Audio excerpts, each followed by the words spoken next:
దేవుడు బైబిల్‌లో ఒక మాట ప్రాముఖ్యంగా లిఖింపజేశాడు. ఏంటయ్యా అంటే మొదటి కొరింథీయులకు రాసిన పత్రిక 14వ అధ్యాయము మొదటి వచనంలో ఒక మాట లిఖింపజేశాడు. అది మీతో పంచుకోవాలని ఆశపడుతున్నాను. ఆహ్, నేను చదువుతున్నాను.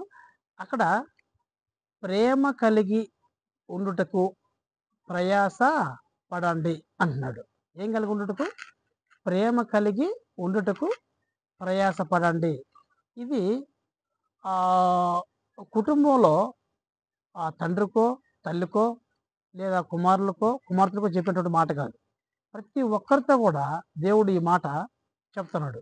ఎందుకు ఎలాగ మనకు అర్థమవుతుందంటే ఇక్కడుంది ప్రేమ కలిగి ఉండుటకు ప్రయాసపడుడి అన్నాడు. ప్రయాసపడుము అనలేదు. ప్రయాసపడుడు అంటే ప్రతి ఒక్కరికి వర్తించినటువంటి అంశం. కానీ సర్వసాధారణంగా మనిషి ప్రేమ కలిగి జీవించటం అనేది అది అసాధ్యం. కాబట్టి దేవుడు ఈ మాట లిఖింపజేశాడు. ఎందుకో చెప్పండి?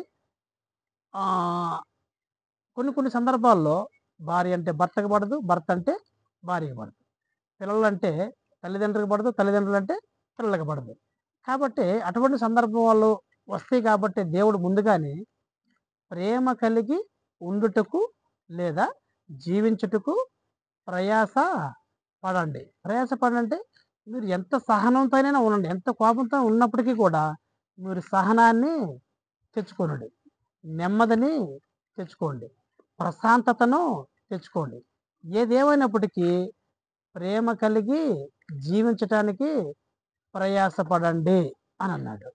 ఆ విధంగా నువ్వు, నేను అలా జీవిస్తున్నావా? లేదా? అనేటటువంటి ఆహ్, ఆ ఆలోచన మనం చేయాల్సినటువంటి అవసరం ఎంతైనా ఉంది. రైట్. టేక్ 3.